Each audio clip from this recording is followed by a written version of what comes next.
Le ministre de l'économie et du développement durable préside les concertations nationales sur les objectifs du développement durable en Mauritanie.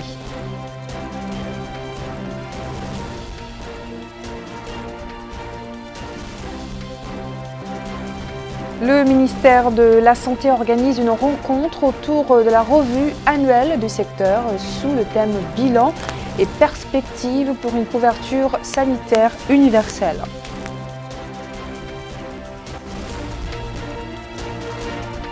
Et le délégué général de Tarazout inaugure des réseaux d'eau dans plusieurs villages relevant de Bogué et Magne dans la wilaya du Prakna.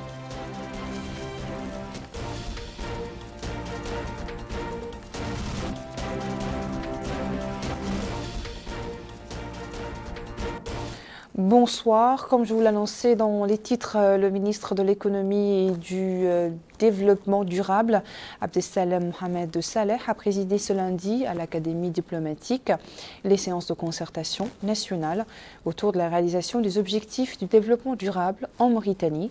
Il s'agit au cours des échanges d'évaluer aussi bien les réalisations dans le cadre des ODD, mais aussi de situer les zones d'échec tout en mettant l'accent sur les initiatives et les projets réussis.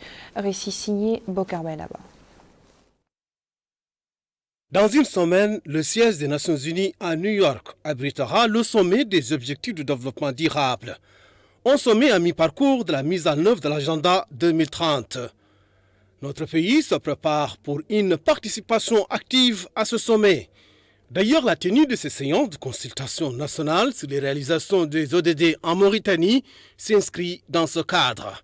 En d'autres termes, ces consultations visent à évaluer les progrès réalisés par notre pays dans la mise en œuvre des ODD, identifier les réussites et les obstacles et se concentrer sur les initiatives et projets réussis.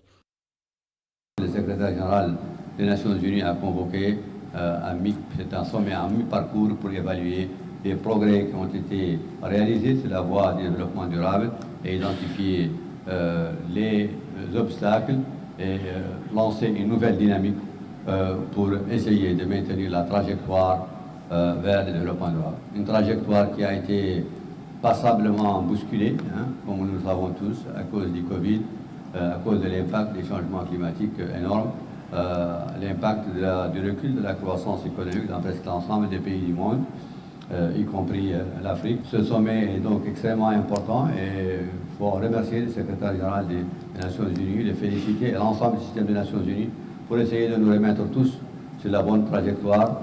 Ce ne sera pas facile, évidemment, en raison de l'ampleur des obstacles et des problèmes majeurs de financement, mais il était important que l'ensemble de la communauté internationale se retrouve à nouveau pour essayer de lancer une nouvelle dynamique. Notre pays est extrêmement déterminé à participer très fortement. Le président de la République lui-même sera à New York et nous espérons que le résultat de ce sommet à mi-parcours sera à la hauteur des attentes des peuples du monde et en particulier des peuples africains et à la hauteur des engagements et aussi des attentes qui ont été situées en 2015 au moment du lancement de cet agenda, de l'agenda de développement durable qui, comme vous le savez, est un agenda qui est exhaustif parce qu'il s'adresse à l'ensemble des problèmes du développement. Ces séances de consultation ont été scindées en 3 panels. Le premier a été axé sur la transformation structurelle de l'économie mauritanienne comme condition nécessaire pour atteindre les objectifs de développement durable. Le deuxième panel avait pour thème l'investissement dans le capital humain comme l'un des facteurs de développement économique et social en Mauritanie. Le troisième était centré sur la transition énergétique dans notre pays. Pour rappel, les 17 objectifs de développement durable de l'agenda 2030 couvrent l'intégralité des enjeux de développement dans tous les pays, tels que le climat, la biodiversité, l'énergie, l'eau, la pauvreté, l'égalité des genres, la prospérité économique ou encore la paix, l'agriculture, l'éducation, entre autres. Le département de la santé planche chez lui ce jour sur la revue plutôt annuelle du secteur de l'année en cours. Le secteur passera au peigne fin le bilan au cours de cette période et tentera de corriger les insuffisances au niveau des études projets et des études dans le dessein de fournir une couverture sanitaire globale aux citoyens. Mohamed Ratat. C'est une revue annuelle du secteur de la santé pour l'année 2023, avec pour thématique le bilan et les perspectives pour une couverture sanitaire universelle, organisée par le ministère de la Santé en collaboration avec l'OMS grâce au financement de l'Union européenne. La rencontre qui a mobilisé bon nombre de participants, notamment des responsables du ministère de la Santé et des représentants d'organisations et d'organismes internationaux en Mauritanie, a été l'occasion pour la ministre de la Santé, Mme Naham Thamdioul Mouknas, de souligner dans un discours qu'elle a prononcé en présence du ministre de la Culture, de la Jeunesse, des Sports et des Relations avec le Parlement, M. Sid Ahmed Oulidje, que le ministère de la Santé a élaboré, avec l'appui des partenaires, un plan national de développement sanitaire global pour la période 2022-2030, qui est conforme aux engagements du président de la République, M. Mohamed Ould Cheikh Al-Qazouani, et s'inscrit dans les objectifs de développement durable et de la stratégie de croissance accélérée et de prospérité commune 2016-2030.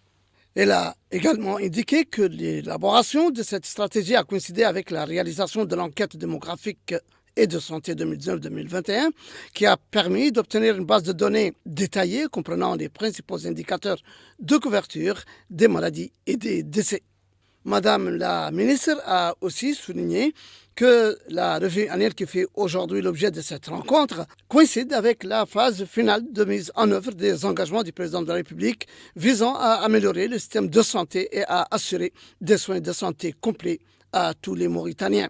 Elle a expliqué que la stricte mise en œuvre du plan national de développement sanitaire et les réformes structurelles qui l'accompagnent permettront de relever les défis de la situation sanitaire dans le pays, encore caractérisé par des taux élevés de morbidité et de mortalité, notamment chez les mères et les enfants.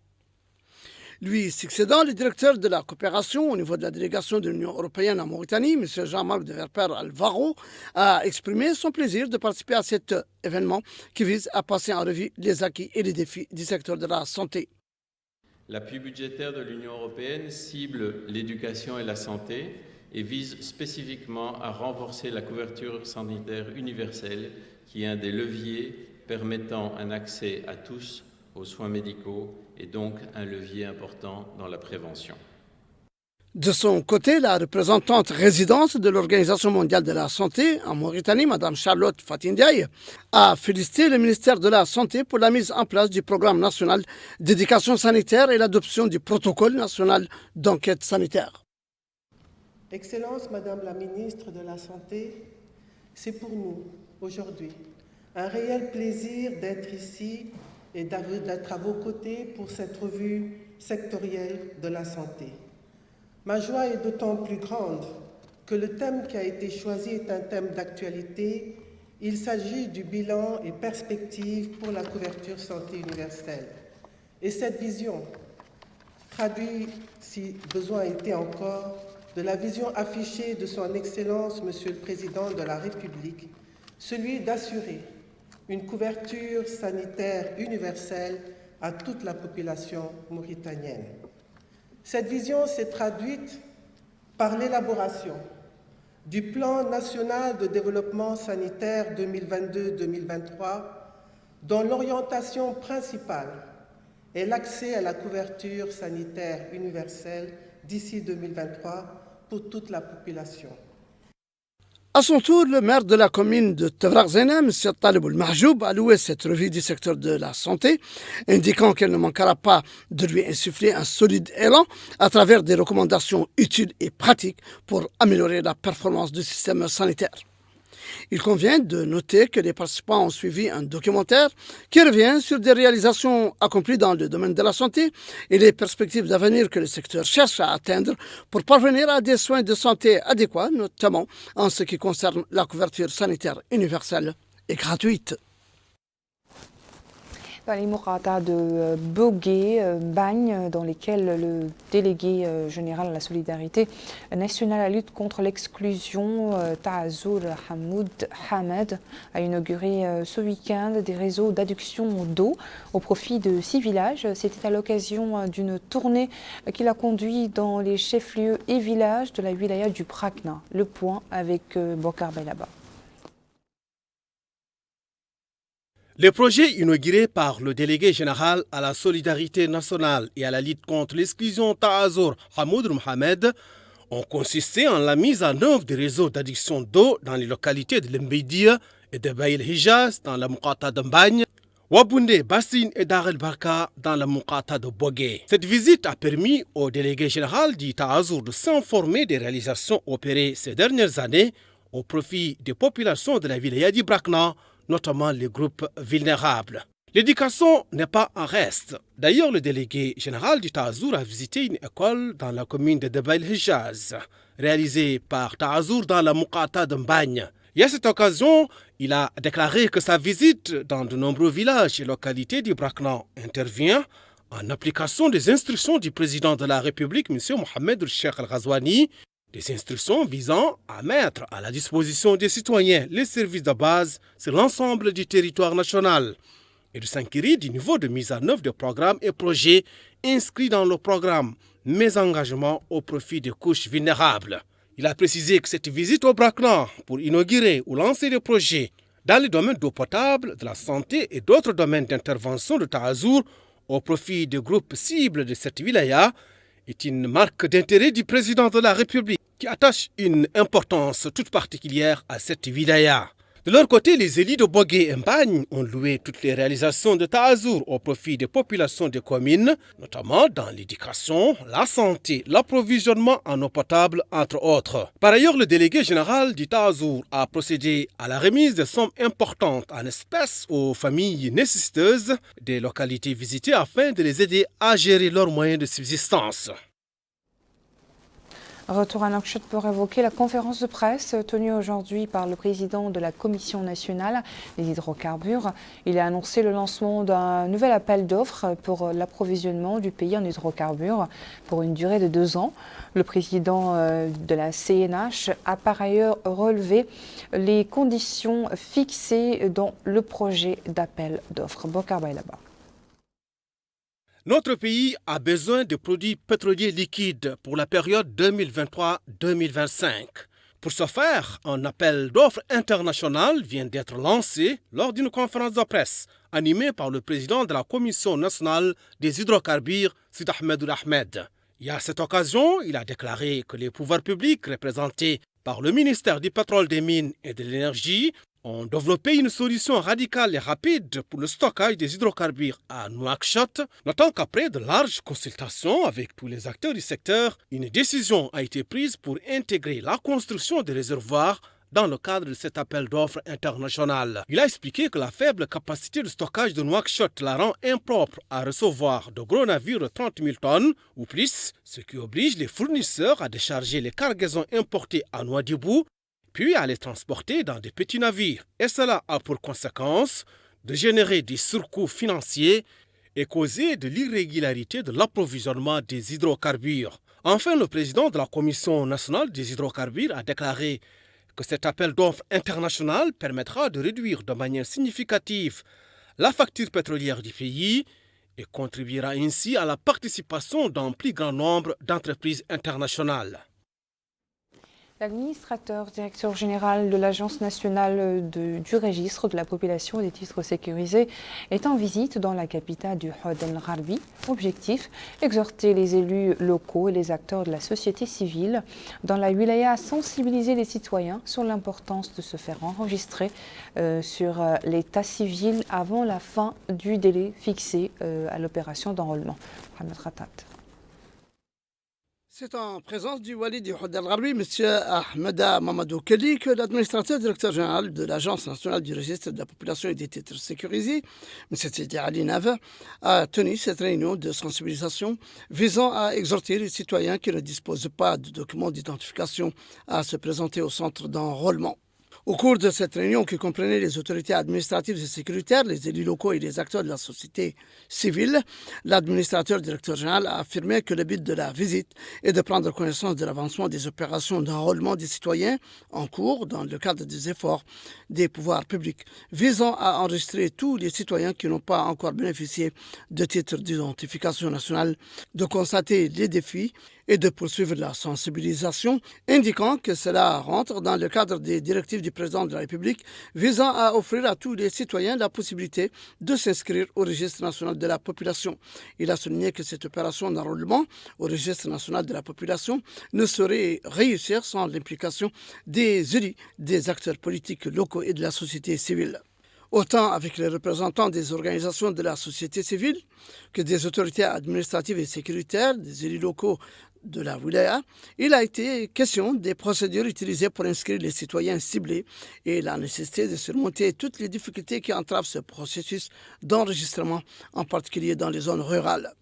La délégation a ensuite visité le centre d'état civil de Kobani, où elle a reçu des explications de la part des responsables concernés par l'enrôlement des citoyens qui n'ont pas bénéficié de l'inscription au registre national de la population, avant de tenir réunion avec les responsables administratifs et sécuritaires, ainsi que les maires de la Muqata'a, les appelant à poursuivre la sensibilisation et à intensifier les efforts de mobilisation pour exhorter les citoyens concernés à se faire enregistrer.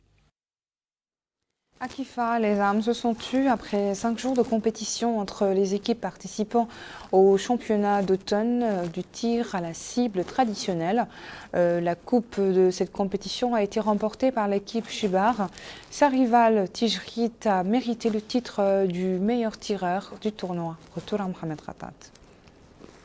C'est dans une ambiance festive que le wali de l'Assaba, M. Abdelrahman Ould Hassan, a supervisé ce matin à Kifa la clôture du tournoi de tir à la cible traditionnelle après 5 jours de compétition entre 67 équipes venues des différentes régions du pays et qui s'est soldée par la victoire de l'équipe Shbar, suivie par celle de Tijrit et de Lwundi.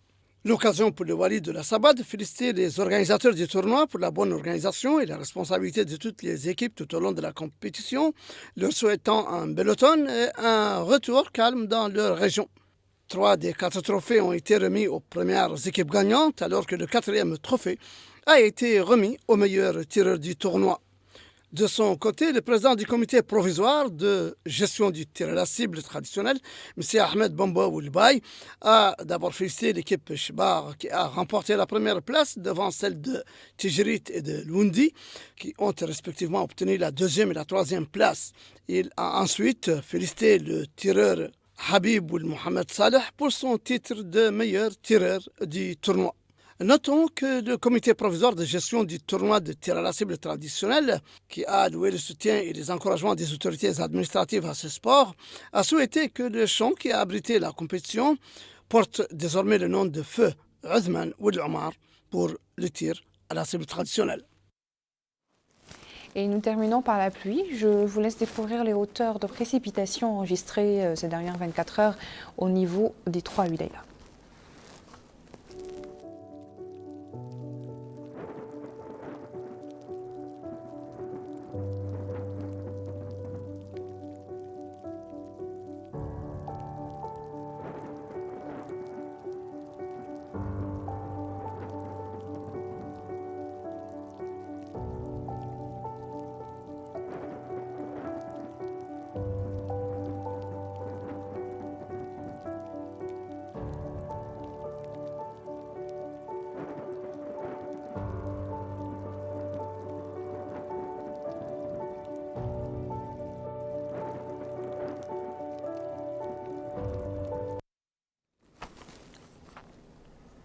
Voilà, ainsi prend fin notre journal. Merci à vous de votre attention. Le rappel des principaux titres.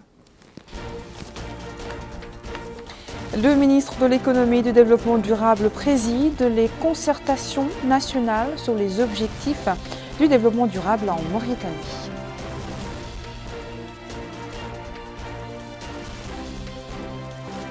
Le département de la santé organise une rencontre autour de la revue annuelle du secteur sous le thème « Bilan et perspectives pour une couverture sanitaire universelle ».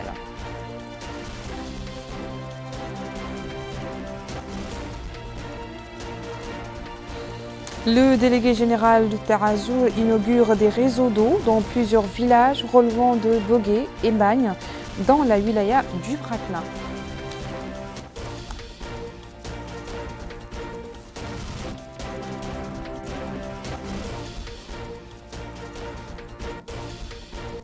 Voilà, je vous retrouve dans quelques instants pour l'émission Zoom sur et bonne soirée.